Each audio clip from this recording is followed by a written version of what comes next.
Pernahkah kamu merasa emosimu memuncak saat berada dalam perdebatan? Kata-kata meluncur tanpa terkendali, napas terasa berat, dan detak jantung semakin cepat. Rasanya seakan seluruh dunia menentangmu, dan satu-satunya jalan keluar adalah dengan membela diri sekuat tenaga. Namun tahukah kamu, tetap tenang dalam konflik bukanlah sesuatu yang terjadi begitu saja. Itu adalah pilihan, dan pilihan itu sepenuhnya ada dalam kendalimu. Dalam kehidupan sehari-hari, konflik tak bisa dihindari. Entah itu dengan pasangan, teman, rekan kerja, atau bahkan orang asing. Ketidaksepahaman adalah bagian alami dari hubungan manusia. Tetapi bagaimana kita merespons perbedaan itu yang menentukan hasilnya? Apakah kita akan membiarkan emosi mengendalikan kita? Ataukah kita bisa tetap tenang, berpikir jernih, dan menyelesaikan masalah dengan kepala dingin? Disinilah ajaran stoicisme berperan.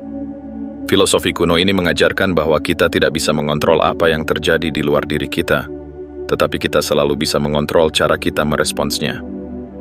Dengan teknik yang tepat, kamu bisa mengelola emosimu dalam konflik, bukan dengan menekan perasaan atau menghindari perdebatan, tetapi dengan menghadapi semuanya dengan ketenangan dan kejernihan pikiran. Dalam video ini, kita akan membahas 5 cara ampuh untuk tetap tenang saat konflik dan mengendalikan emosi. Tidak perlu metode yang rumit atau latihan bertahun-tahun. Cukup beberapa perubahan kecil yang bisa membawa dampak besar. Jadi, sebelum kita mulai, pastikan untuk subscribe dan tekan lonceng notifikasi agar kamu tidak ketinggalan tips bermanfaat lainnya tentang pengendalian diri dan kecerdasan emosional. Sekarang, mari kita mulai perjalanan untuk mengendalikan emosi dan menghadapi konflik dengan ketenangan dan kebijaksanaan. 1. Memahami bahwa tetap tenang adalah pilihan. Ketika perdebatan memanas, seringkali kita merasa terseret dalam pusaran emosi yang sulit dikendalikan. Kata-kata keluar begitu saja tanpa sempat dipikirkan, napas menjadi lebih cepat, dan tubuh mulai menegang. Semua ini terjadi dalam hitungan detik, seolah kita tidak punya pilihan selain terbawa arus kemarahan atau kecemasan. Tetapi sebenarnya, tetap tenang bukanlah sesuatu yang terjadi secara otomatis. Itu adalah sebuah keputusan yang bisa kita buat. Bayangkan dirimu seperti lautan yang luas. Di permukaan, gelombang bisa tinggi dan bergejolak saat badai datang, tetapi jauh di bawahnya, air tetap tenang dan stabil. Inilah yang diajarkan stoicisme. Meskipun dunia luar bisa kacau, ketenangan sejati selalu ada dalam kendali diri sendiri. Marcus Aurelius pernah berkata, "Kamu memiliki kekuatan atas pikiranmu, bukan atas kejadian di luar dirimu. Sadari ini, dan kamu akan menemukan kekuatan sejati." Artinya, apapun yang terjadi di luar sana, kata-kata orang lain, sikap mereka, atau situasi yang tidak terduga, tidak seharusnya mengendalikan keadaan batin kita. Dari sisi ilmiah, saat kita menghadapi konflik, otak kita mengaktifkan respon fight or flight, sebuah mekanisme pertahanan yang diwarisi dari nenek moyang kita. Ini adalah respons otomatis terhadap ancaman fisik, yang pada masa lalu berguna untuk melawan pemangsa atau melarikan diri dari bahaya. Namun, dalam konteks modern, mekanisme ini seringkali tidak relevan. Bertengkar dengan pasangan, berdebat dengan teman, atau berkonflik di tempat kerja bukanlah ancaman yang membutuhkan respons bertarung atau melarikan diri. Tetapi otak kita tidak bisa membedakan antara bahaya nyata dan konflik emosional, sehingga adrenalin tetap mengalir dan membuat kita sulit berpikir jernih. Disinilah pentingnya menyadari bahwa kita selalu punya pilihan. Kita bisa memilih untuk bereaksi secara impulsif, atau kita bisa mengambil kendali dengan menunda respons dan memberi diri kita waktu untuk berpikir. Salah satu teknik yang efektif adalah pernapasan sadar. Saat emosi mulai memanas, cobalah berhenti sejenak dan lakukan pola pernapasan berikut. Tarik napas dalam melalui hidung selama 4 hitungan, tahan napas selama 4 hitungan, buang napas perlahan melalui mulut selama 6 hitungan. Teknik ini mungkin tampak sederhana, tetapi secara biologis, ini bekerja dengan mengaktifkan sistem saraf parasimpatik, yang bertanggung jawab untuk menenangkan tubuh dan pikiran. Dengan hanya 1 atau 2 siklus pernapasan ini, kamu bisa mengirim sinyal ke otak bahwa tidak ada bahaya, sehingga kamu bisa kembali berpikir lebih jernih. Selain pernapasan, ada satu teknik lain yang sangat membantu, yaitu melihat situasi dari sudut pandang luar.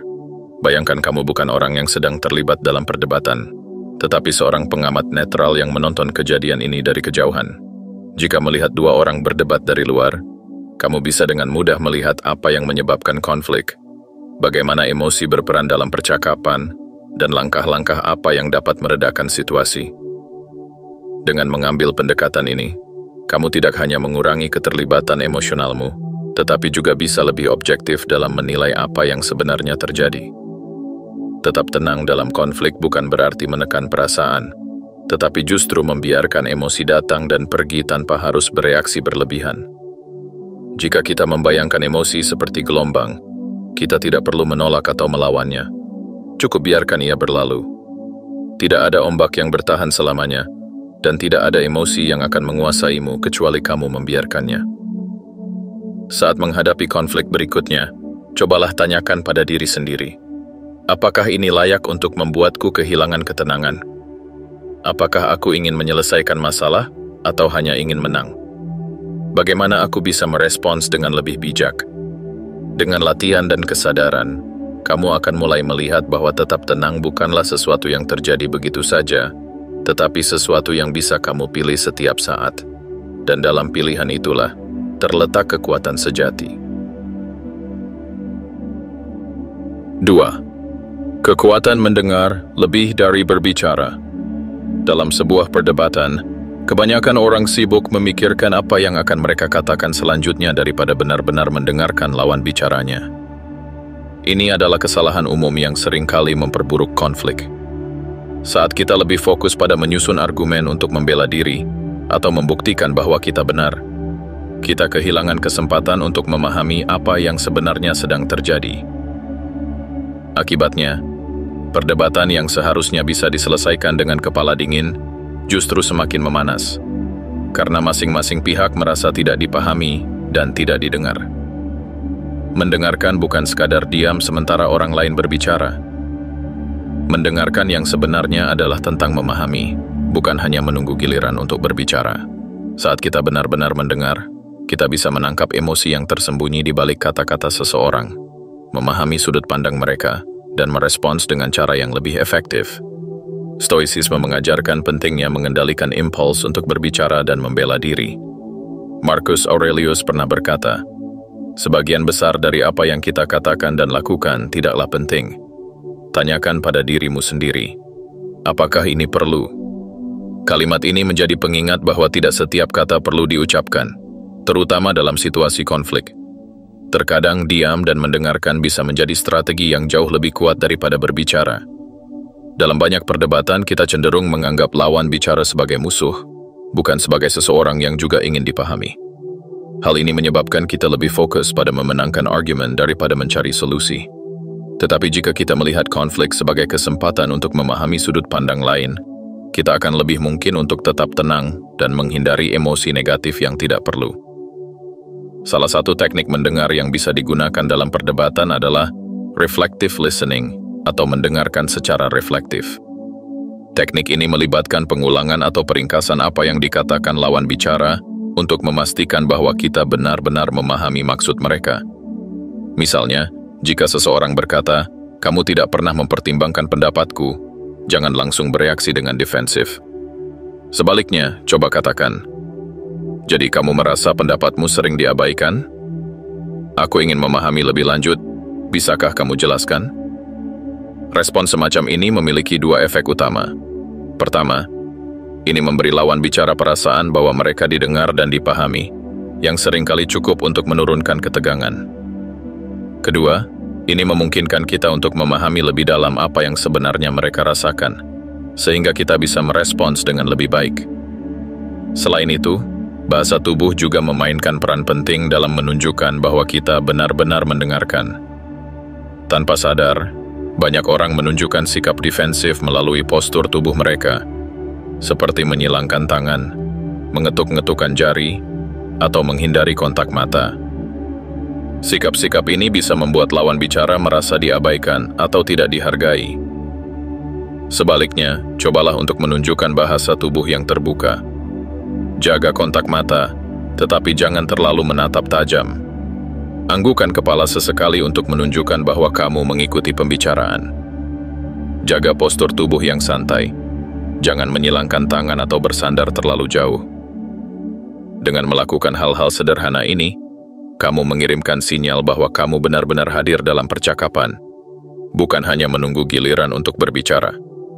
Dalam stoicisme, ada juga konsep penting yang bisa diterapkan dalam mendengarkan, yaitu pengendalian ego. Banyak konflik yang terjadi bukan karena perbedaan pendapat itu sendiri, tetapi karena masing-masing pihak ingin merasa menang atau lebih unggul. Jika kita bisa menekan dorongan untuk membuktikan diri dan fokus pada memahami, maka konflik tidak akan berkembang menjadi sesuatu yang lebih besar dari seharusnya. Tanyakan pada dirimu sendiri saat berdebat, apakah aku mendengarkan untuk memahami atau hanya untuk membalas? Jika jawabannya adalah yang kedua, maka itu berarti kita masih lebih mengutamakan ego daripada mencari solusi. Salah satu cara paling ampuh untuk menguji apakah kita benar-benar mendengar adalah dengan bertanya kepada diri sendiri, apa emosi yang sedang dirasakan oleh lawan bicara saya? Kebanyakan orang hanya mendengar kata-kata yang diucapkan, tetapi jika kita bisa memahami emosi di balik kata-kata itu, kita akan lebih mudah menanggapi dengan bijaksana. Sebagai contoh, jika seseorang marah karena merasa diabaikan, biasanya mereka tidak hanya ingin menang dalam perdebatan, tetapi ingin dipahami dan dihargai. Jika kita bisa menangkap emosi itu dan merespons dengan empati, kemungkinan besar konflik akan mereda dengan sendirinya. Pada akhirnya, mendengar lebih dari berbicara bukan hanya tentang menghormati orang lain, tetapi juga tentang mengendalikan diri sendiri. Dengan mendengarkan, kita memberi diri kita waktu untuk berpikir, mengendalikan reaksi kita, dan memilih kata-kata yang lebih efektif. Di dunia yang penuh dengan kebisingan dan orang-orang yang ingin didengar, jadilah orang yang lebih dulu mendengar. Karena pada akhirnya, bukan orang yang berbicara paling keras yang memenangkan perdebatan, tetapi orang yang paling memahami. 3. Melihat konflik sebagai kolaborasi, bukan pertarungan. Sebagian besar konflik terjadi karena kedua belah pihak melihatnya sebagai pertarungan.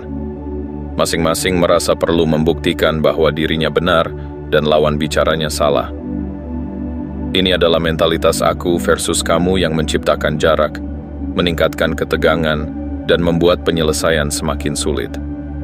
Kita terbiasa berpikir bahwa konflik adalah perang, di mana hanya ada pemenang dan pecundang. Namun, bagaimana jika kita melihatnya dari sudut pandang yang berbeda? Bagaimana jika konflik bukan tentang mengalahkan orang lain, tetapi tentang bekerja sama untuk menemukan solusi? Konflik yang didekati dengan pola pikir kompetitif cenderung tidak menghasilkan solusi jangka panjang. Sebaliknya, konflik yang didekati dengan semangat kolaborasi membuka ruang untuk pemahaman, pertumbuhan, dan perbaikan hubungan. Marcus Aurelius pernah berkata, "Bersikaplah toleran terhadap orang lain dan keras terhadap diri sendiri." Artinya, kita seharusnya tidak menghakimi orang lain terlalu cepat, tetapi justru lebih fokus pada bagaimana kita bisa mengendalikan reaksi kita sendiri.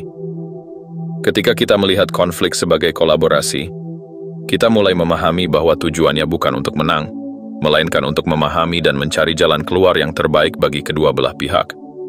Ini berarti kita harus melepaskan ego kita yang ingin membuktikan bahwa kita lebih benar atau lebih pintar. Kita perlu menyadari bahwa argumen tidak selalu tentang siapa yang benar atau salah, tetapi tentang bagaimana kita bisa mencapai pemahaman bersama. Salah satu cara untuk mulai melihat konflik sebagai kolaborasi adalah dengan mengubah bahasa yang kita gunakan. Kata-kata memiliki kekuatan besar dalam menentukan arah sebuah percakapan. Ketika kita mengatakan, "Kamu selalu begini," atau "Kamu tidak pernah mendengarkan," kita menciptakan suasana yang semakin tegang karena lawan bicara merasa diserang. Namun, jika kita mengubah pendekatan dengan berkata, "Aku ingin kita bisa mencari cara agar ini bisa berjalan lebih baik," maka kita mengundang lawan bicara untuk ikut mencari solusi, bukan hanya bertahan dalam posisi defensif. Selain itu, Penting juga untuk mencari titik temu dalam konflik. Dalam setiap perdebatan, pasti ada sesuatu yang bisa disepakati bersama. Mungkin kita tidak sepakat dalam cara menyelesaikan masalah, tetapi bisa sepakat dalam keinginan untuk menyelesaikan masalah itu sendiri. Sebagai contoh, jika konflik terjadi dalam hubungan karena perbedaan pendapat tentang pembagian tugas rumah, alih-alih berdebat tentang siapa yang lebih banyak bekerja, coba fokus pada fakta bahwa kalian berdua sama-sama menginginkan rumah yang nyaman. Dari sini, pembicaraan bisa beralih dari saling menyalahkan menjadi mencari solusi bersama. Melihat konflik sebagai kolaborasi juga berarti kita memisahkan masalah dari orangnya. Salah satu kesalahan terbesar dalam perdebatan adalah menyerang karakter seseorang, bukan membahas masalahnya. Misalnya mengatakan, "Kamu malas," akan memicu perlawanan dan kemarahan, sedangkan mengatakan, "Aku merasa kewalahan ketika pekerjaan rumah menumpuk. Bisakah kita membagi tugas dengan lebih adil?" Akan lebih efektif dalam membuka dialog yang sehat. Dalam stoicisme, ada konsep penting yang bisa kita terapkan dalam menyikapi konflik, yaitu mengendalikan apa yang bisa kita kontrol. Kita tidak bisa mengendalikan bagaimana orang lain bereaksi, tetapi kita bisa mengendalikan cara kita merespons. Jika kita menunjukkan sikap kooperatif, terbuka, dan tenang, maka lawan bicara pun lebih mungkin merespons dengan cara yang sama. Salah satu teknik yang bisa membantu dalam melihat konflik sebagai kolaborasi adalah menggunakan pertanyaan daripada pernyataan. Alih-alih mengatakan, "Kamu salah," coba tanyakan, "Apa yang membuatmu melihatnya dari sudut pandang itu?" Atau, "Apa yang bisa kita lakukan untuk menghindari masalah ini di masa depan?" Mengajukan pertanyaan mengundang percakapan yang lebih produktif daripada sekadar menyampaikan argumen tanpa ruang untuk diskusi. Penting juga untuk menyadari bahwa tidak semua konflik harus diselesaikan dengan segera. Terkadang, solusi terbaik bukanlah mencari penyelesaian instan, tetapi memberi waktu bagi kedua belah pihak untuk merenung dan berpikir lebih jernih. Jika situasi terasa terlalu panas dan sulit dikendalikan, tidak ada salahnya untuk mengatakan, "Aku butuh waktu sebentar untuk merenungkan ini. Bisa kita lanjutkan pembicaraan ini nanti saat kita lebih tenang?" Ini bukan tanda menyerah, melainkan tanda bahwa kita ingin mencari solusi yang lebih bijaksana. Pada akhirnya, konflik hanyalah ujian bagaimana kita menghadapi perbedaan dengan cara yang lebih dewasa dan produktif. Jika kita bisa melihatnya sebagai kesempatan untuk tumbuh dan belajar, bukan sebagai ancaman yang harus dihindari, maka kita akan lebih mudah menghadapi situasi sulit dengan ketenangan dan kebijaksanaan.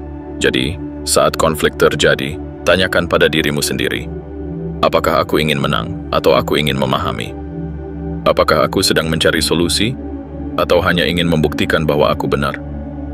Bagaimana aku bisa menjadikan ini sebagai kesempatan untuk memperkuat hubungan, bukan merusaknya? Ketika kita mengubah pola pikir kita dari pertempuran menjadi kolaborasi, kita tidak hanya meredakan ketegangan dalam konflik, tetapi juga membangun hubungan yang lebih kuat, lebih sehat, dan lebih penuh pengertian.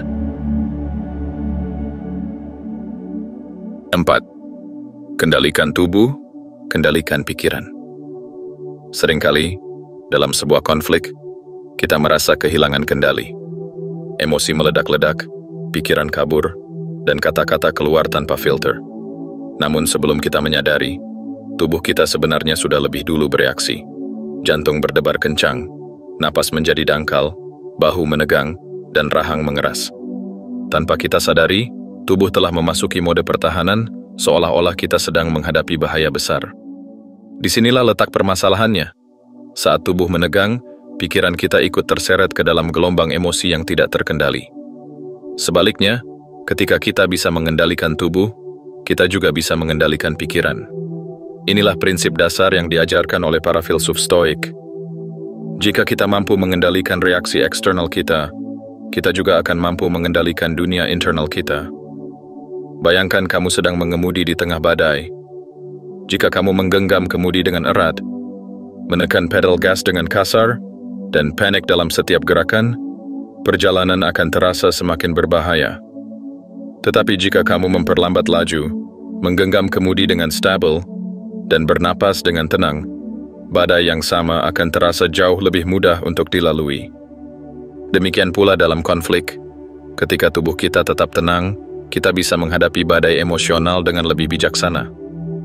Salah satu cara paling efektif untuk mengendalikan tubuh dalam situasi tegang adalah mengatur napas. Napas adalah jembatan antara tubuh dan pikiran. Ketika kita mengontrol napas, kita mengirim sinyal ke otak bahwa kita tidak sedang dalam bahaya, sehingga sistem saraf kita mulai menenangkan diri.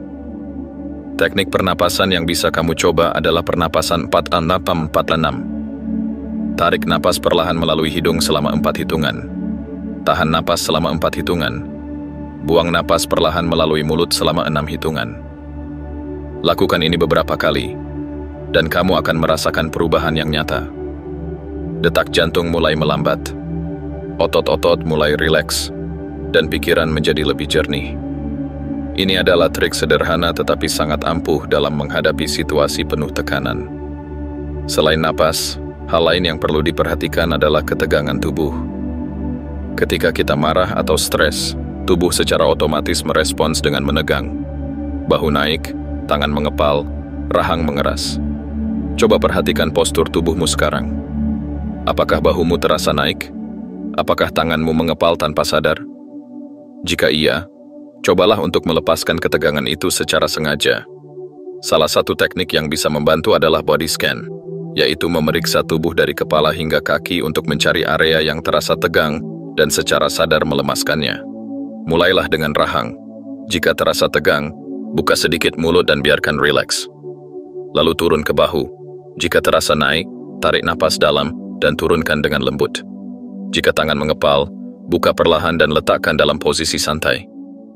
Ini mungkin terdengar sepele, tetapi dengan mengendurkan tubuh, kita juga mengirim pesan ke otak bahwa situasi ini bukan ancaman, sehingga kita bisa berpikir lebih jernih. Hal lain yang sering diabaikan dalam konflik adalah postur tubuh dan bahasa nonverbal. Tanpa disadari, cara kita berdiri atau duduk bisa memengaruhi bagaimana kita berpikir dan bertindak. Jika kita menyilangkan tangan, mengetuk-ngetukkan kaki, atau membungkuk ke depan dengan agresif, kita secara tidak sadar memperkuat perasaan defensif dan tegang. Sebaliknya, dengan menjaga postur yang lebih terbuka, kita bisa menciptakan rasa tenang, baik untuk diri sendiri maupun lawan bicara. Cobalah untuk duduk atau berdiri dengan postur yang santai tetapi tegap. Jaga tangan tetap terbuka, jangan menyilangkan lengan, dan pastikan ekspresi wajah tetap netral atau tenang. Jika kamu berbicara, usahakan untuk menjaga nada suara tetap rendah dan stabil. Nada suara yang tinggi atau cepat cenderung memicu respons emosional yang lebih kuat, baik pada diri sendiri maupun orang lain. Dalam Stoicisme, Marcus Aurelius pernah menulis, "Kamu memiliki kekuatan atas pikiranmu, bukan atas kejadian di luar dirimu. Sadari ini, dan kamu akan menemukan kekuatan sejati." Ini berarti bahwa dalam situasi konflik, kita tidak bisa mengendalikan bagaimana orang lain bertindak atau bereaksi, tetapi kita bisa mengendalikan bagaimana tubuh kita merespons. Dan ketika kita mengendalikan tubuh kita, pikiran pun ikut menjadi lebih tenang. Salah satu cara untuk membiasakan diri dengan teknik ini adalah berlatih mengamati reaksi tubuh di situasi sehari-hari. Perhatikan bagaimana tubuhmu bereaksi saat mengalami stres kecil, seperti saat menghadapi antrean panjang atau saat ada yang berbicara dengan nada tinggi. Coba latih napas, periksa postur tubuh, dan lepaskan ketegangan dengan sadar. Semakin sering kamu melatih ini, semakin otomatis tubuhmu akan bereaksi dengan ketenangan saat menghadapi konflik yang lebih besar. Pada akhirnya, kendali atas diri bukan dimulai dari pikiran, tetapi dari tubuh. Ketika tubuh tetap rileks, pikiran memiliki ruang untuk berpikir lebih jernih. Ketika napas terkontrol, emosi tidak akan menguasai kita. Dan ketika kita bisa mengendalikan respons fisik kita bisa menghadapi konflik dengan lebih tenang, lebih bijak, dan lebih efektif. Jadi saat kamu berada dalam situasi tegang berikutnya, tanyakan pada dirimu sendiri, apakah aku sedang membiarkan tubuhku memperburuk emosiku? Apakah aku bisa mengubah posturku untuk menciptakan ketenangan? Bagaimana aku bisa menggunakan napas dan bahasa tubuh untuk menghadapi situasi ini dengan lebih baik? Dengan menguasai tubuh, kita menguasai pikiran. Dengan menguasai pikiran, kita menguasai emosi. Dan dengan menguasai emosi, kita bisa menghadapi konflik dengan kebijaksanaan sejati. 5. Melepaskan keinginan untuk menang. Di dalam konflik, ada dorongan alami dalam diri manusia untuk ingin menang.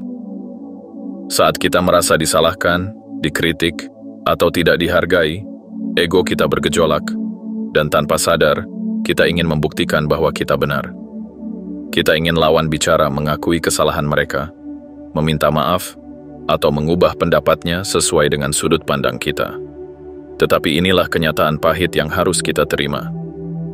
Menang dalam argumen seringkali berarti kalah dalam hubungan. Jika kita terlalu fokus untuk membuktikan diri, kita kehilangan kesempatan untuk benar-benar memahami. Kita lebih peduli untuk membalas argumen daripada mendengarkan. Kita lebih sibuk menyusun kata-kata yang bisa membungkam lawan bicara daripada mencari solusi.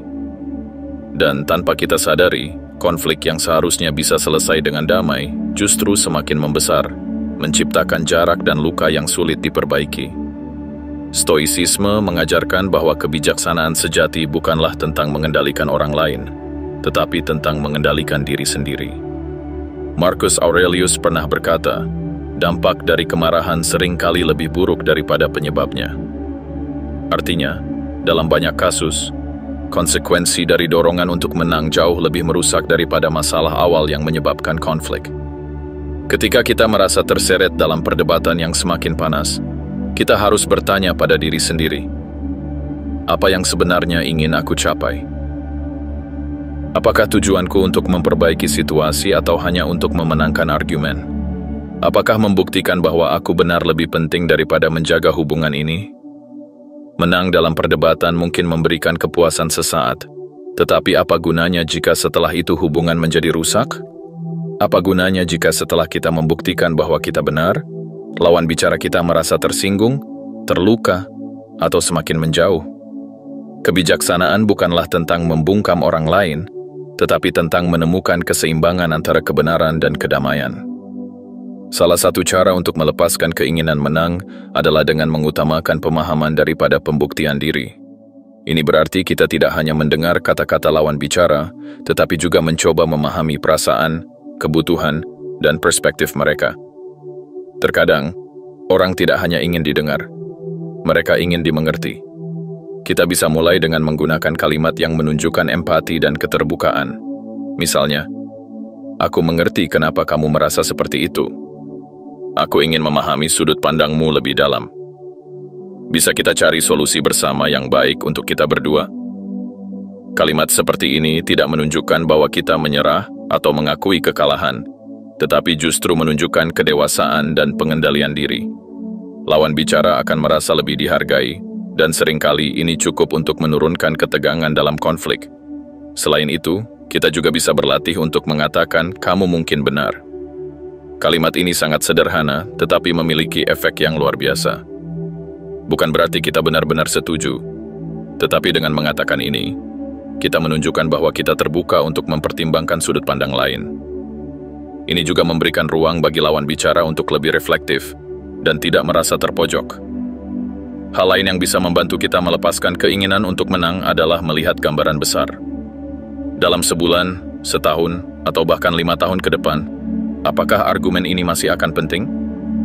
Apakah perdebatan ini benar-benar layak untuk merusak hubungan atau membuat kita stres? Sebagian besar konflik dalam hidup kita berasal dari hal-hal kecil yang sebenarnya tidak memiliki dampak jangka panjang. Kita sering membuang energi emosional untuk sesuatu yang, jika dilihat dari perspektif lebih luas, tidak terlalu signifikan. Saat kita mampu mengambil langkah mundur dan bertanya pada diri sendiri, apakah ini benar-benar penting? Seringkali kita menyadari bahwa banyak konflik bisa diselesaikan dengan jauh lebih mudah daripada yang kita kira. Selain itu, melepaskan keinginan menang juga berarti menerima bahwa tidak semua konflik harus memiliki pemenang dan pecundang. Ada kalanya solusi terbaik adalah dengan setuju untuk tidak setuju. Tidak semua perbedaan pendapat harus berakhir dengan kesepakatan mutlak. Terkadang, cukup dengan menghargai bahwa setiap orang memiliki perspektif dan pengalaman hidup yang berbeda, tanpa perlu saling memaksakan. Mengendalikan ego dalam konflik memang tidak mudah. Ada dorongan alami untuk ingin membela diri, ada keinginan untuk membuat orang lain mengakui kesalahan mereka. Tetapi disinilah letak kekuatan sejati, dalam memilih ketenangan daripada kemenangan, dalam memilih pemahaman daripada ego. Jadi, saat kamu merasa ingin membuktikan bahwa kamu benar dalam sebuah perdebatan, coba tanyakan pada dirimu sendiri. Apakah ini lebih tentang mencari solusi, atau sekadar ingin menang? Apakah ini akan membawa kebahagiaan, atau justru menambah ketegangan? Apakah aku lebih peduli dengan argumen ini atau dengan hubungan ini? Dengan memilih untuk melepaskan keinginan menang, kita tidak hanya menyelamatkan diri dari stres yang tidak perlu, tetapi juga menciptakan hubungan yang lebih sehat dan harmonis. Karena pada akhirnya, kemenangan sejati bukanlah tentang mengalahkan orang lain, tetapi tentang menguasai diri sendiri. Dalam setiap konflik, kita selalu dihadapkan pada dua pilihan. Apakah kita akan terbawa emosi dan memperburuk situasi, atau kita akan tetap tenang dan mengendalikan diri? Jawabannya ada di tangan kita. Tetap tenang dalam perdebatan bukanlah kelemahan, melainkan bentuk kekuatan sejati. Dari 5 cara yang telah kita bahas, memahami bahwa ketenangan adalah pilihan, mendengarkan lebih dari berbicara, melihat konflik sebagai kolaborasi, mengendalikan tubuh untuk mengendalikan pikiran, dan melepaskan keinginan untuk menang. Semuanya mengarah pada satu hal, kesadaran untuk mengontrol reaksi kita sendiri. Konflik bukanlah sesuatu yang bisa kita hindari selamanya. Dalam kehidupan sehari-hari, pasti akan ada perbedaan pendapat, ketegangan, dan situasi yang menguji kesabaran kita. Tetapi, dengan latihan dan kesadaran, kita bisa menghadapi semua itu dengan lebih bijaksana. Kita tidak bisa mengendalikan orang lain. Kita tidak bisa mengubah bagaimana mereka berbicara atau bertindak. Tetapi kita selalu memiliki kendali atas bagaimana kita merespons. Ketika kita memilih untuk tidak terpancing, mendengarkan lebih dalam, mencari titik temu, dan melepaskan ego, kita tidak hanya menyelesaikan konflik dengan lebih baik, tetapi juga membangun hubungan yang lebih sehat dan harmonis. Saat kamu menghadapi konflik berikutnya, ingatlah, apakah aku bereaksi atau merespons dengan sadar? Apakah aku ingin memahami atau hanya ingin menang? Apakah argumen ini lebih penting daripada hubungan ini? Dengan pertanyaan-pertanyaan ini, kamu akan semakin mudah untuk menjaga ketenangan dan menghadapi situasi sulit dengan kebijaksanaan. Terima kasih telah menyimak pembahasan ini. Jika kamu merasa teknik ini bermanfaat, jangan lupa untuk like, subscribe, dan bagikan agar semakin banyak orang yang bisa belajar mengendalikan emosi dan menghadapi konflik dengan lebih tenang. Tetap tenang, tetap kuat, dan jadilah pribadi yang lebih bijaksana dalam setiap percakapan. Sampai jumpa di video berikutnya.